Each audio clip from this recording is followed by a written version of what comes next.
আসসালামু আলাইকুম ওয়া রাহমাতুল্লাহি ওয়া বারাকাতুহু।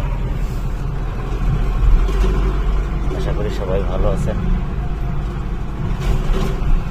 সবার প্রতি শুভকামনা এবং অন্তরের অন্তঃস্থল থেকে দোয়া ভালোবাসা রইল। তো আল্লাহ চাইলে সব কিছুই করতে পারে, আর আমরা চাইলে আল্লাহর ছাড়া কিছুই করতে পারি না। শত বাধা অতিক্রম করে মহান আল্লাহর পবিত্র কাবা শরীফে মক্কার উদ্দেশ্যে উমরার উদ্দেশ্যে রওনা হইলাম। আল্লাহ যেন আমার পথটা সফল করে, সুন্দর করে, ভালো করে, সঠিক পথে সঠিকভাবে আল্লাহ যেন আবার হেফাজতে নিয়ে আসে। পবিত্র উমরা করার জন্য যেন আল্লাহ ভালো থাকেন। আর আমার জন্য দোয়া করবেন সবাই। আল্লাহ হাফেজ। আসসালামু আলাইকুম ওয়া রাহমাতুল্লাহ।